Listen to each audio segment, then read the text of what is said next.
Pai do Senhor a todos, mais uma vez estamos aqui em mais um dia para podermos estudar a palavra do Senhor, né? Essa palavra que é viva, que é eficaz, que tem poder para mudar, transformar as nossas vidas.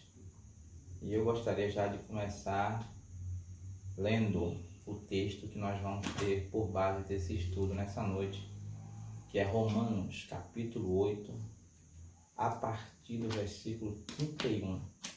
Romanos 8, a partir do versículo de número 31. É o texto base para que nós possamos estudarmos nessa noite. E o tema? O tema é a Igreja Triunfante. Nós temos por tema a Igreja Triunfante. A igreja que não perdeu e nunca perderá, avançará triunfante de vitória em vitória. Então vou ler aqui os versículos que Paulo escreve aos Romanos. Que diremos, pois, a estas coisas? Se Deus é por nós, quem será contra nós? Aquele que nem mesmo seu próprio filho poupou, antes o entregou por todos nós, como não nos dará também com ele todas as coisas? Quem tentará acusação contra os escolhidos de Deus? É Deus que os justifica. Quem os condenará? Pois é Cristo que morreu, ou antes quem ressuscitou dentre os mortos, o qual está à direita de Deus e também intercede por nós. Quem nos separará do amor de Cristo? A tribulação ou a angústia? Ou a perseguição? Ou a fome? Ou a nudez? Ou o perigo? Ou a espada? Como está escrito: por amor de ti somos entregues à morte todo dia.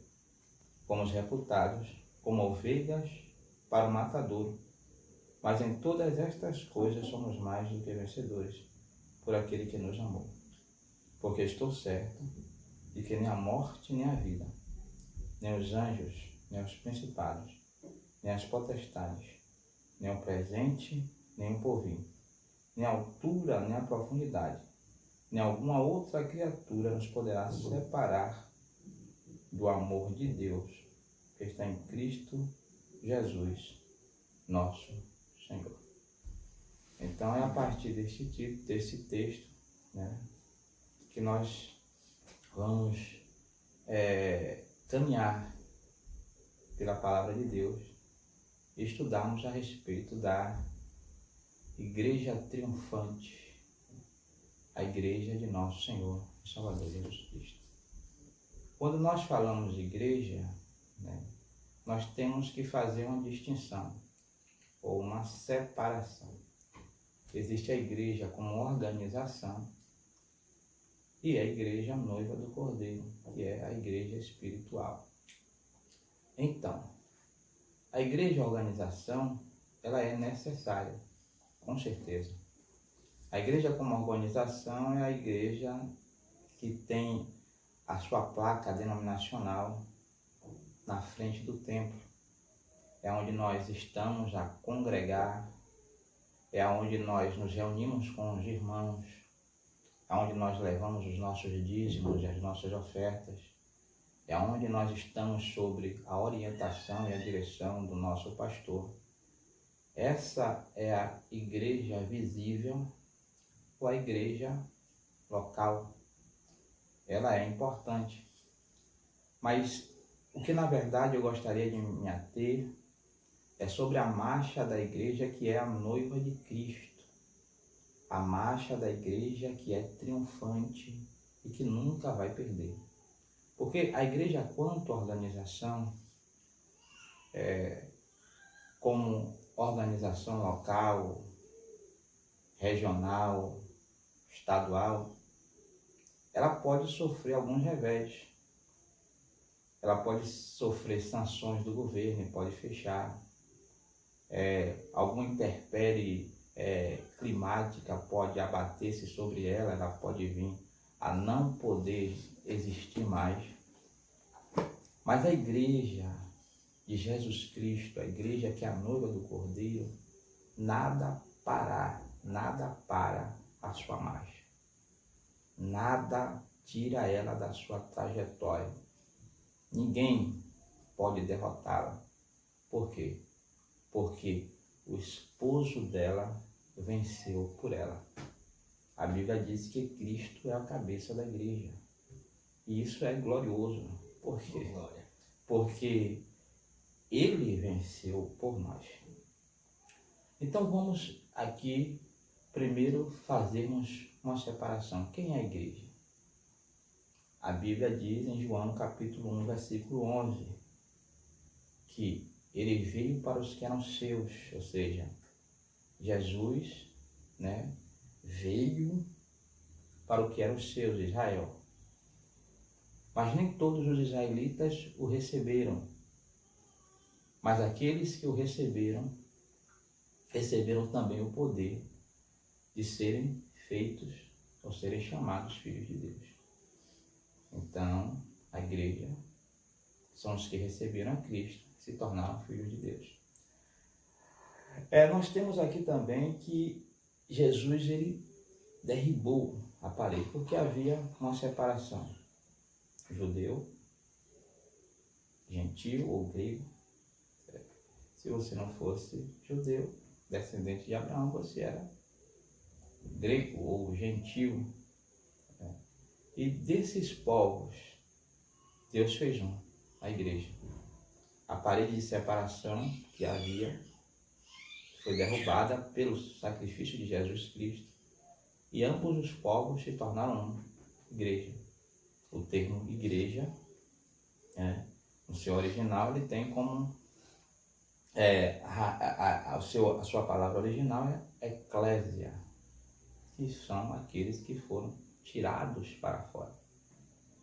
Aqueles que foram tirados para fora do mundo de pecado, aqueles que foram tirados para fora do mundo de tribulação, de pecaminosidade, de inimizade contra Deus.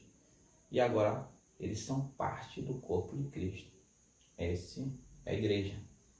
E também a igreja são aqueles que foram resgatados pelo sangue de Jesus.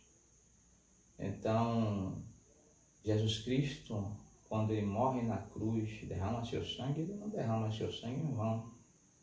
Ele derrama para que, a partir do momento, a sua igreja comece a tomar forma. Ou seja, o projeto já está sendo consumado. De que pessoas, ao atentar para aquele sacrifício feito na cruz, seja salva, seja liberta. Porque nós não tínhamos condições de nos auto-justificar, mas Ele nos justificou. Pela sua morte nós fomos tornados justos. Todo o nosso pecado foi debitado na conta dele. E então, a partir do momento que o reconhecemos como Salvador e Senhor das nossas vidas, esta dívida que nós tínhamos, nós não temos mais porque ele pagou. Então fomos justificados por ele. E é assim que Deus nos vê, como justificados em Cristo Jesus. Ele nos comprou, ele tomou a dívida que era nossa. Para quê? Para que nós pudéssemos ser igreja. Aleluia. Amém. Louvado seja Deus. Então, esse é o nosso privilégio. Os cristãos das épocas passadas, os cristãos desta época e os cristãos que ainda vão aceitar Jesus, nós gozamos de um grande privilégio. Por quê? Porque pertencemos a Deus.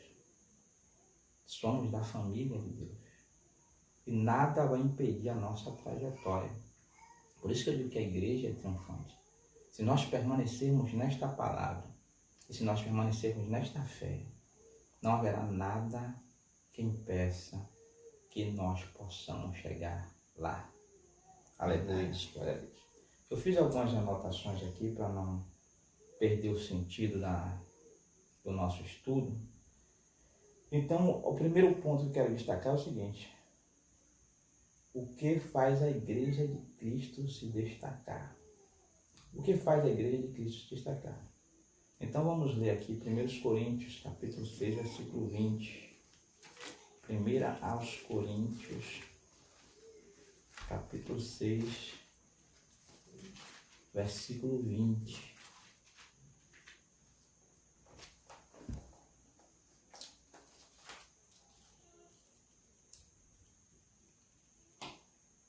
Encontrou? 1 aos Coríntios, capítulo 6, versículo 20. Amém? Diz o seguinte, ó. Porque fostes comprados por um bom preço. Glorificai, pois, a Deus no vosso corpo e no vosso espírito, os quais pertencem a Deus. Essa tradução aqui diz bom preço. Mas tem outra tradução que fala assim: porque fostes comprado por um altíssimo preço. Glorificai, pois, a Deus no vosso corpo e no vosso espírito, os quais pertencem a Deus. Primeiro, Jesus nos comprou. É o primeiro ponto que faz a igreja se destacar. A igreja não é uma religião. A igreja, como corpo de Cristo, como noiva do Cordeiro, ela não é uma religião. Ela é um organismo vivo. Por quê? Ela foi comprada. Se ela foi comprada, ela passou a ser propriedade de alguém. Verdade. Então, ela é propriedade do Senhor e Salvador Jesus Cristo. Porque fostes comprado por um bom preço. E Pedro, no capítulo 1, versículo 18, também diz o seguinte: porque não fostes comprados da vossa vã maneira de viver, com coisas corruptíveis, como ouro, como prata, mas fostes comprados da vossa vã maneira de viver, com o sangue de Jesus Cristo, como de um cordeiro imaculado e incontaminado. Ele está voltando a afirmar que Jesus nos comprou não com a prata, não com ouro, não com pedras preciosas, porque nenhum valor monetário debaixo dos céus teria a condição de pagar o pecado que nós tínhamos. Então Jesus nos comprou com o seu sangue que foi derramado na cruz. Então isso dá uma exclusividade à igreja, porque nós fomos comprados.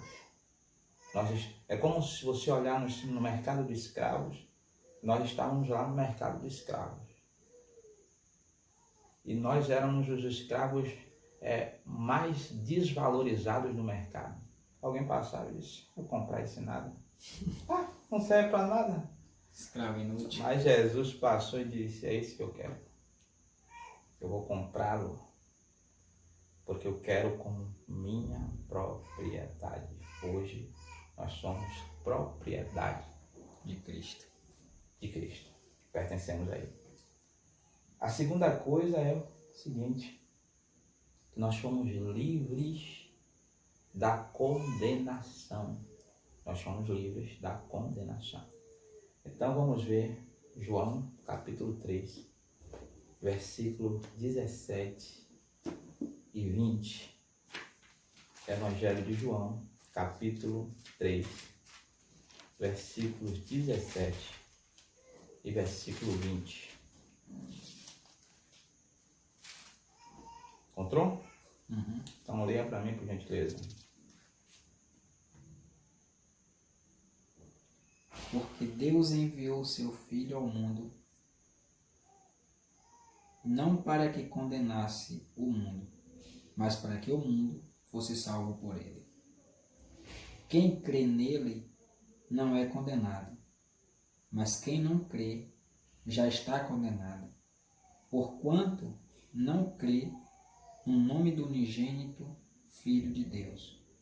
E a condenação é esta, que a luz veio ao mundo, E os homens amaram as trevas, mais as trevas do que a luz, porque as suas obras eram más. Porque todo aquele que faz o mal aborrece a luz e não vem para a luz, para que as suas obras não sejam reprovadas. Amém. Então, veja o seguinte. Jesus Cristo veio e também ele nos tirou da condenação. O homem que está em pecado, subjugado pelo vício, subjugado pelas obras da carne, subjugado pelas concupiscências que habita no mundo, sendo dominado pelos espíritos da desobediência, este homem está em trevas. E este homem, neste momento, ele está condenado. Por quê? Porque ele está debaixo do pecado. O senhor dele é o pecado. O senhor dele é a carne. O senhor dele é as trevas, Satanás e as suas bandeiras. No momento que ele for liberto através de Jesus, ele sai da condenação da morte para a vida que está em Cristo Jesus. E a Bíblia diz que Jesus se manifestou não para trazer condenação ao homem, mas Jesus se manifestou para trazer o quê? A libertação, tirar ele da condenação, abrir a chave da cadeia, fazer com que ele saia. Romanos capítulo 8, versículo 1, diz o seguinte: agora, portanto, não há condenação alguma para quem está em Cristo Jesus, que não anda segundo a carne, mas que anda segundo o Espírito. Quem anda segundo o Espírito está condenado, mas quem anda segundo o Espírito está liberto, sem condenação. Então a igreja de Jesus Cristo, nós que fomos salvos em Cristo Jesus, nós também, além de termos sido comprados, nós fomos libertos da condenação que estava sobre nós. Quem ainda não serve ao Senhor, ainda não faz parte do corpo de Cristo, não aceitou Jesus como Senhor e Salvador da sua vida, não importando quem seja, que grau de posição ele tenha, ele está condenado. A condenação só é tirada quando ele aceita Jesus, porque para isso Jesus veio, para tirar de nós a condenação. O terceiro privilégio que nós temos é termos o nosso nome escrito no livro da vida. Isso é muito bom. Muito bom. Deus não se confunde ao nosso respeito. Lá quando João recebe a revelação da palavra do Senhor, através de Jesus, às 7 igrejas da Ásia, ele inicia dirigindo as igrejas da Ásia, ele estava dizendo: eu conheço as suas obras. Ou seja, conheço as suas obras. E o escritor de Hebreus, ele diz que todas as coisas, não é metade das coisas, não é uma porcentagem das coisas, ele diz: todas as coisas estão patentes e nuas diante dos olhos daquele a quem devemos de tratar. Ou seja, não há diante dele criatura coberta nenhuma. Todos nós estamos como que despidos diante de Deus. Todos os nossos pensamentos, intenções, olhares, aquilo que nós escutamos, aquilo que nós planejamos falar e às vezes não falamos, tudo está claro, como esta luz que nos ilumina diante de Deus. Não existe nada encoberto diante de Deus. Então, ao entrarmos no reino de Deus através de Jesus, nós temos um novo nome. Se nós somos gerados de novo, temos um novo nome. E Lucas capítulo 10, versículo 20, vamos fazer essa conferida. E eu vou ler também Filipenses 4, 3. Lucas 10, 20. instante só, que eu vou encontrar Filipenses aqui e você lê. Pronto, pode ler. Lucas 10, 20. Sim. Mas não vos alegreis, porque se vos sujeitam os espíritos, alegrai-vos antes por estar o vosso nome escrito nos céus. Então, ele está falando para os discípulos, né? Nessa ocasião, ele separou 70 discípulos, os enviou de 10 em 10, com instruções, ou de 10 em 10, de dois em dois, com instruções específicas. Não salve ninguém pelo caminho, não entre na aldeia de samaritano, na casa que você entrar, você cura quem tiver enfermo, desce sobre ela a paz e come aquilo que colocarem diante de vocês. Jesus deu instruções específicas aos discípulos e quando eles voltaram muito alegres. Voltaram muito alegres, eufóricos, regozijados, porque através deles, pela autoridade que Jesus deu e os enviou, foi feito maravilhas, milagres, enfermos foram curados, operações de milagres foram manifestas. E eles estavam passando o relatório a Jesus e alegres, regozijados, porque Deus se manifestou através deles. Só que Jesus disse, não vos alegreis por isso. Alegrai-vos antes, porque o vosso nome está escrito nos céus. Então, a igreja de Jesus Cristo, ela tem um registro. Ela tem uma certidão, né? Os cidadãos dos céus têm o seu nome escrito no livro da vida. E eu vou ler aqui Filipenses só para corroborar a leitura que foi feita. Filipenses capítulo 4, versículo 3. Peço-te também a ti, meu verdadeiro companheiro, que ajude essas mulheres que trabalham comigo no Evangelho e com Clemente e com os outros cooperadores cujos nomes estão escritos no livro da vida. Então Deus não se esquece de ninguém. Os salvos têm o seu nome escrito no livro da vida.